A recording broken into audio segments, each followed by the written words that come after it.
Pulls up for three. Boom! Knocks it down. Curry from the corner at Bray. Puts it in. For overtime. Makes it. Garrett. Right.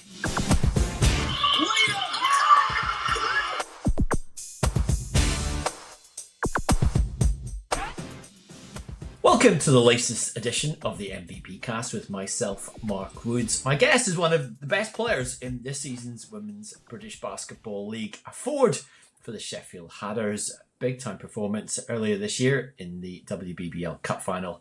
She is Sarah Toeaina. Welcome to the MVP Cast, Sarah. Hello, thank you. I hope I pronounced your name correct there.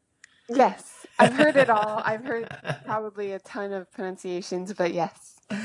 You've got an incredible background. I'm sure we could spend hours going through every single detail because your family tree, in terms of the sporting pedigree, and is just phenomenal. Let me start with your background, because you were born in San Francisco. You grew up Washington State. I know that your father was a pastor. Both parents setting up a church. Is that the correct way to put it? Yes. So how was that sort of lifestyle? How was that lifestyle growing up, where you're playing a lot of sport, but your parents are very busy with that particular endeavor? What was that childhood like?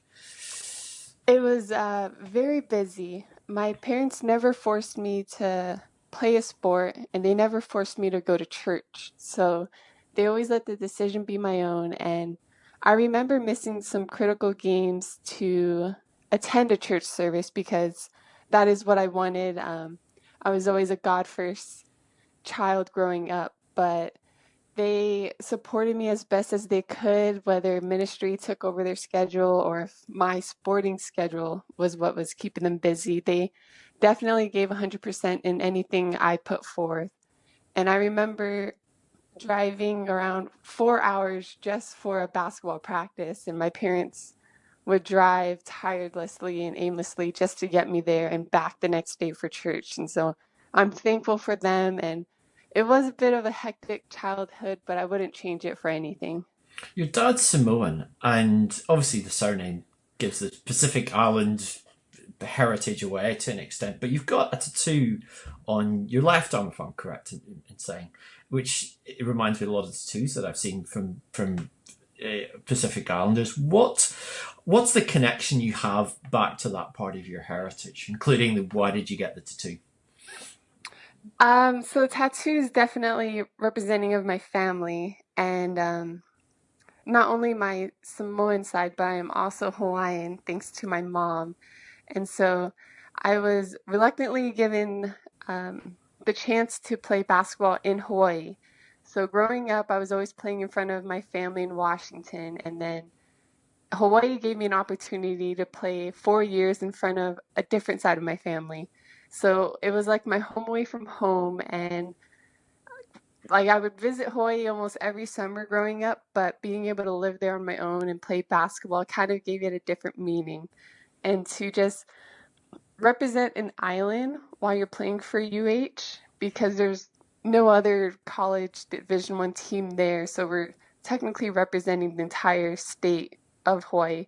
So to be able to wear Hawaii on our chest, but also to play for that last name on our back was very monumental, and it signifies just like a traditional, strong family, courageous, if I could say that, kind of bond that I could wear on my tattoo, but also just play on the basketball court with. Does it feel? I mean, it sounds like it almost feels like you were sort of playing for a national team in the same way that other people talk about playing for their national teams. Yes. I also get to go back to American Samoa this summer to play in the Pan American Games. So I'm given the opportunity to play for American Samoa, and not too many people know, but it'll be a very exciting summer for us to meet some other new girls and play with a different style of basketball as well. How did that come about? Because obviously they don't always play as a national team, and that's a different kind of competition. But how did that, I guess, recruitment process or signing up process come about? I was contacted through Facebook. I know a lot of people are heavily on social media, but this time being on social media, it's definitely helped me kind of travel the world. And so I was messaged by the president of the association, asked if I wanted to help represent American Samoa in the games, and I jumped at it. My parents were super excited, and now we're just looking forward to another trip this summer. I mean, it's one of their most remote places in the world. Have you been there before? Yes, Yes. but definitely love going there to see family again and just to kind of visit the islands all over again. And is it one of those things that you step off the plane and it feels like a home from home? Yeah, when I took my visit to Hawaii, that was like one of the reasons why I committed. I just felt right at home as soon as I stepped off the plane, and it's always been home for me. What is it like going to a school like that? Where I mean, my good friend Jamie Smith, who was spent time in Hawaii, sort of talks about the fervor and the fan fervor there, which he part of his job was to create that, so he would say it was brilliant. But he always sort of talked just about the passion that people had for it. I mean, does that kind of add to the, I guess, enjoyment to the college experience when you're playing somewhere where people are enjoying coming to watch you? Definitely. It was a bit hard having to play in California every other week, so the travel does take a toll on you, but it it's hard to put into words what we call there the aloha spirit, and we'll travel all the way around America, like to California or Arizona, and we can still feel the presence of those fans in Hawaii as if they were right there in the arena with us. So their support is like no other, and they definitely give every athlete their 100%, and everything. We're just so thankful for that. And I guess with those flights, it makes minibus trips to Cardiff and Edinburgh seem quite tame by comparison. Yeah, I remember a six and a half hour flight right off the plane would go straight to the gym. So that's definitely helped prepare me for long car rides here. Your dad, Andrew, he played as a linebacker, in American football and went to a training camp with the San Francisco 49ers. Unfortunately, obviously, injury kind of ruined his chances in making the NFL. But what did he tell you about his sporting experiences at that kind of level? Um, he's one to be very transparent with me, and I am thankful for that. He's not only my dad, but another coach and another teammate. He also played at University of Hawaii, and so that's where he met my mom. And that opportunity took him to a 49ers combine and going for the team and all of that. And sadly, a career-ending injury kind of closed the curtain on his career. But I remember him telling me as soon as he hurt his body, the coach came up to him and said, "Thank you, Mr. Toeaina. It was nice to know you."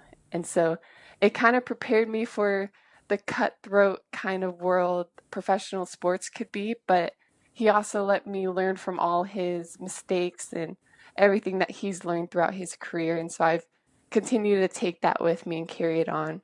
Does it kind of send a message in a way to enjoy opportunities, take opportunities while they're there? Oh yeah, 100%. My dad's number one sport, his true love was basketball. And so football just took him to different measures. And for me to be able to play basketball, it kind of helps us build our relationship together. And it makes me enjoy basketball that much more knowing my dad loves it too. And I imagine that as a Samoan extraction linebacker, he's not a guy you're going to knock out of the way that easily on the court. Oh, yeah, no. He could kind of be mistaken for The Rock, Dwayne Johnson at times. And when we watch The Rock's movies, he'll make the same facial expression as our dad, and me and my sisters are just laughing at the scene. I mean, your mom played volleyball, and that's just one of. I'm going to read this list out to people. Your elder sister Alex was a heck of a track and field athlete, was a thrower and shot put, discus. Your cousin Senio was a defensive tackle in college, was drafted by the Arizona Cardinals, played for the New Orleans Saints. Your cousin Matt was a defensive lineman in college, played for the Chicago Bears. One of your other cousins played college football. I mean, obviously the DNA must be there somewhere along the way, but was it just an enthusiasm somewhere in your extended family that was like, let's play sports? I think we just, as a family, just picked up a sport that we loved and ran with it. But we're all blessed for all these gifts and talents that we were given, and we're definitely using it to our best advantage. But having those role models growing up and still to this day, I mean, I just texted Sunil, NFL from Arizona Cardinals to New Orleans Saints, and now he's playing for the Houston Texans. So I just texted him yesterday. It was like, hey, I'm just thinking of you. Hope all is well because they get to come here next year in London to play. Mm-hmm. And so I always have those back and forth text messages where I can just see how they're doing. They'll see how I'm doing or just ask questions, whether it's injury related and all of that. But yeah, thankful for this family tree. How much of an opportunity have you ever gone to get to go and see him play in the NFL or hang out with him while he's been in the NFL and maybe, I don't know, pick ideas up from each other? He is a huge inspiration. He has a newborn son, and so all last summer they were in Washington preparing for the son's arrival. And he's such a down-to-earth guy. You would never think he'll hurt a fly or anything. And he continues to text me at random times just to see if I'm okay, saying I ran across his mind. And to have that type of role model at the level that he's at, you can't match that anywhere. And so thankful for him and his family for always checking up on me and everything that they do for our family. I mean, your sister talked about being a track athlete. I mean, was that an, I don't know, any sort of output of the competitiveness that you guys learnt from one another in any way growing up? Oh, we're competitive to the T, whether it's a card game, a run. Like she's always telling me she's faster than me, or she'll come to the gym and she's really strong. I like to say she took the strength of the family and I took the height. And so she'll always body me up, and it's always a back and forth battle. But at the end of the day, we're sisters and our bond is very unique. But yeah, she's definitely taught me some competitiveness in that way. And were you ever tempted into track and field in the same way that she was, or was it always basketball, basketball, basketball? I did track and field in high school, but I did like hurdles, relays, all the jumping events. So I used track to kind of help me with my explosiveness for basketball. And it was a way for me to kind of spend more time with her, although she was in throwing events. It gave my parents an opportunity to support both of us at the same time. And I loved it. I loved being on her track team and seeing her throw super far and hearing her name on intercom. Yeah, I miss those days. So is it a case now that come Sunday night, you're sitting there in front of the internet or on TV or whatever, and sort of you're scanning around at the weekend to see where all these branches of the sporting family are and what they've been doing? Yeah, it's always cool to see their name pop up and see what they do, whether it's older cousins or younger cousins in the church. It's amazing to see everybody and their accomplishments. When you have talked about, you know, family and you know, an extended family, I guess, or your parents' involvement with the church, but how much do you feel that support network helps in terms of getting knowledge, I guess, picking you up at the moments when you're down, I guess encouraging you in the moments when you're up as well. But how much do you think that helps as an athlete growing up to have different people with different little pieces of insight or help or just pure caring that you can turn to? I think it's really imperative to kind of have at least one other outlet. Being an athlete, you can only do so much for yourself in a physical manner and in the mental state. And you do have that mental battle a lot. So it's always good to have different outlets to just talk to and just have a normal conversation with, or being thousands of miles away just to feel at home with a phone call. And so I think it's really important for an athlete to kind of have another way to release some stress and release any frustration that they're feeling, because it's not always a sunny day for us athletes. Let's pause the podcast for just a moment to ask for your help. We'd like to produce more episodes of the MVP cast. That's more conversations and more stories you've not heard before from around the world of basketball. To do that, we'd love your support in becoming a patron. If you value the show, why not pledge a few pounds each month to help keep it going? We'll even give you a shout out as our way of saying thank you. Find out more by going to MVP 24/7, clicking on the podcast page and going to the patron link. Sarah Toeaina is our guest. Sheffield Hatters this season, your first experience overseas as a player. How has that year been for you in terms of, I guess, getting out of your comfort zone and doing something new? It's been amazing. I didn't really know what I was getting myself into club-wise, but I came here.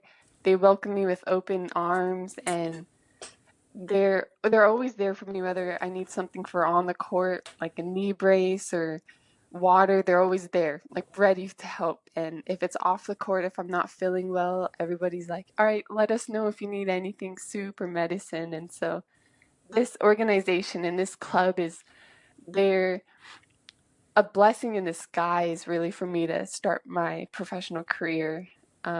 Couldn't have asked for a better way for it to go. And so everything on the court is running smoothly, although every basketball season has a roller coaster of a season. Every high point we've hit has taught me lessons, and every low point we've hit has taught me more lessons. And so I'm thankful for the Sheffield Hatters. How much have you been made to learn, or has this been emphasised? You're not even really just playing in the UK, but you're playing in Yorkshire.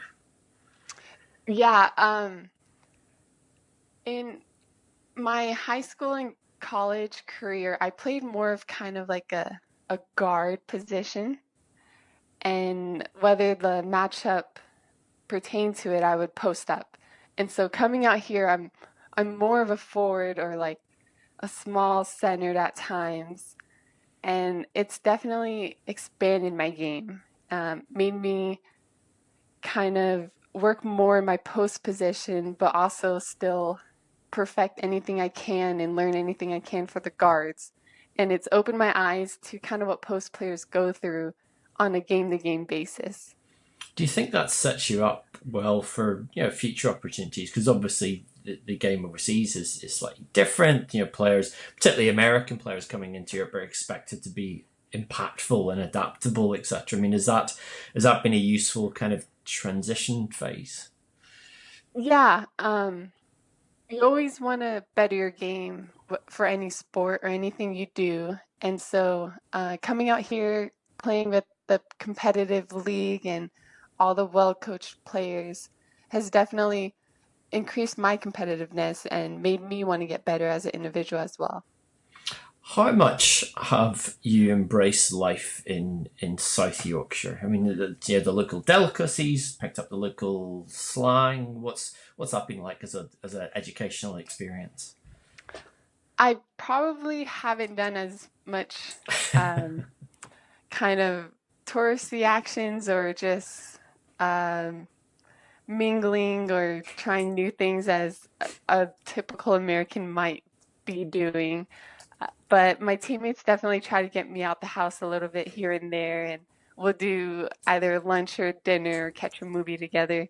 But Sheffield's a beautiful city. The only kind of negative is there's a bunch of hills here, and so it definitely takes you some time to get to places. But it's people here are super nice. Everything's close in a walking distance. It's just a matter of getting up and down those hills. Have you got used to everyone referring to every single person as love, and and such words like that, and words like "nout" for nothing, etc. that are quite unique? Oh my days, I learned that. I was teaching a school session, and the kids kept saying "miss," and so we were doing a shooting drill, and in the back of my head, I was like, why are these kids wanting them to miss the shot? And it took me a couple minutes for me to realize that they were calling me miss and not calling the shot a miss. But yeah, it's unique language, and it's fun to learn different words that they use out here compared to America. And you can take all these back for the summer now and teach everyone else. So. Yes. with obviously the cup final, I guess, the apex of the season so far. What was that like as a day out for you? Oh, it was great. I mean, a lot of the girls on the team said they haven't played in a big arena and or haven't played in an arena for a few years, and to be able to go there as a team and make it a very close and exciting game was a really fun-filled day, competitive game, and luckily Helen came out with that big shot at the end for us to come out on top, but we definitely couldn't have done it without a full team effort. I mean, it was an astonishing finish to a game, one of the best finals that I've seen in recent times. And then you come away as MVP. Does that sort of validate in a way the kind of decision to go of all the random places in the world you could have end up here? Yeah, in a way. And like you said, Jamie Smith, he's the guy who kind of helped connect me with Vanessa Ellis to get me out here. So you never know who you cross paths with, who will help you in your next step of life. But yeah, it was a great confirmation, and it could have gone to really anybody on our team because it was a huge team effort. You got obviously just missing out in the league and Sevenoaks, virtually unbeatable this season. But now you've got the playoffs and a chance to play in a really big arena in just a few weeks' time. I mean, how much do you guys take the experience of the cup where it's knockout, it's one and done, or lose and go home, etc.? How much do you take that now going into the postseason? We know what it takes to get there, and especially matching up against a well-coached team like Sevenoaks, we have to stick to what we're known for and what we do good on our end. But definitely just taking it game by game. We have 2 more games before playoffs, so we're trying to focus on this coming weekend, and then we'll come up with a new game plan for next weekend. How much do you take pride in that? There's 2 statistical categories, and maybe more, correct me if I'm wrong, but your 2-point field goal percentage, most free throws made this season, you're top of those lists. What do those 2 stats say about you as a player? I would say, especially free throw wise, always having to stay in an aggressive mindset, and 2-point percentage. Everyone on our team is really a scorer, so anytime I put up a shot, I know it has to be an efficient shot. And my college coach always said that you can work really hard, but you really have to work efficiently for it to kind of pay off. And so I've always taken that and kept it in the back of my head.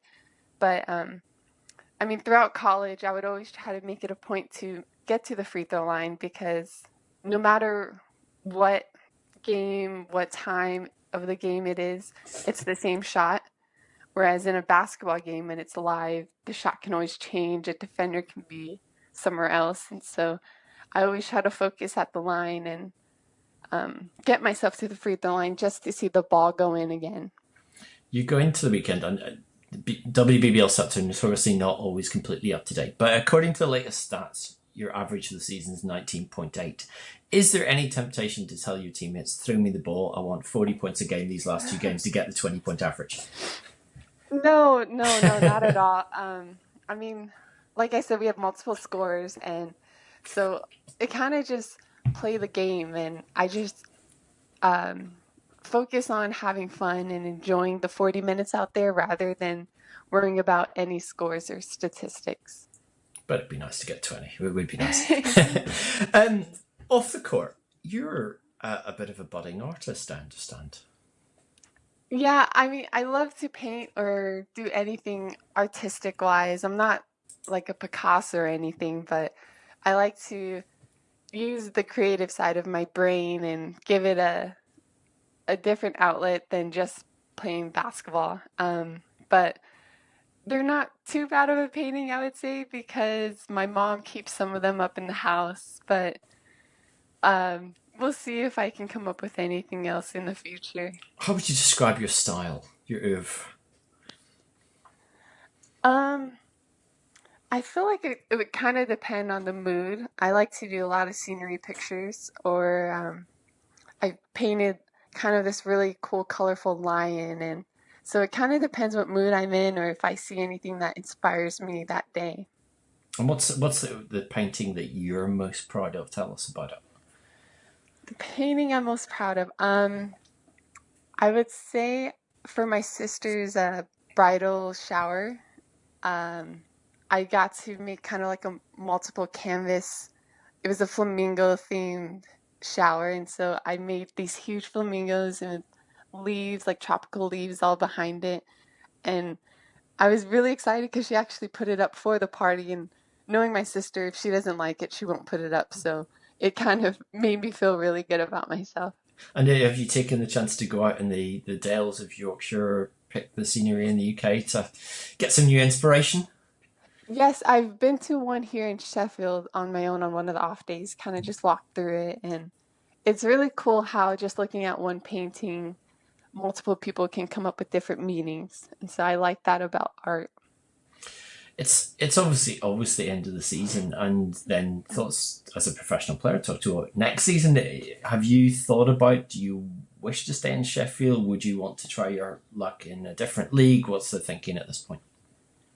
I'm definitely not against staying here, but if a good or a better opportunity does present itself, it's kind of up for an athlete to do what's best for them in that situation. And so I'm not entirely sure right now what I'm going to do, but I'm pretty excited for this summer to see what might happen and what will come up.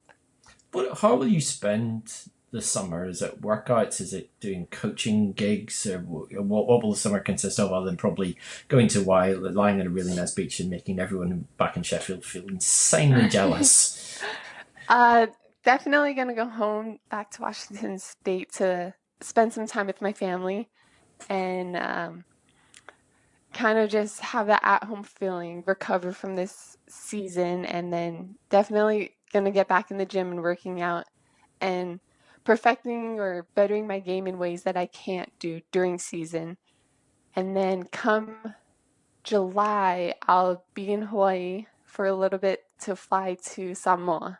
So I'll still be playing some competitive games, and then if I don't know what team I'm going on in that month, then hopefully come August we'll figure some things out.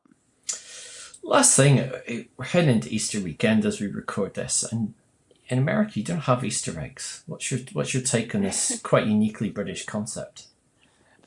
Oh, I mean, I'm always open to seeing what new things come about around the world, and I think being able to play basketball in Europe and see the different traditions out here is amazing. And some of these practices and all this stuff I'll take back with me to America and show my parents, hey, this is what they did. Like, maybe we can try this or anything like that. But I think it's really cool, and just seeing how Easter weekend is portrayed out here. And have you sort of been handed or acquired all these oversized chocolate eggs that everyone here goes crazy about once a year, and then realizes when you bite into them, this was just as much chocolate as I could have got in a £1 chocolate bar? Yeah, the housemate I live with, her and her parents gave me and Allie huge Easter eggs, and so we were trying to get through those, and then I come to the game last weekend, and there's a couple girls that I work out every Friday, and so I'll put them through workouts and we'll work out together, and they gave me another huge Easter egg, and I'm like, I have this big egg in my room, almost as big as my head, and I'm like, I don't know what to do with this. What kind of egg is it? It's a Thornton's classic egg. Oh, nice. Yes, and it's huge. So come Sunday night, once the game is over, it'll just be stuffed in, smashed open and stuffed for good measure. Yeah, definitely. The perks of a British Easter. Well, we wish you all the very best, of course, this weekend, but also in the forthcoming playoffs. And, well done on an amazing season that you've had over here. And it's been great hearing your story. And thank you for joining us, Sarah, on the podcast this time round. No problem. Thank you. Thanks. Best of luck. The MVP cast available on your podcast provider, or you can get previous editions via our website. Just head to mvp247.com. A new edition coming very soon, but for me, Mark Woods, it's bye for now.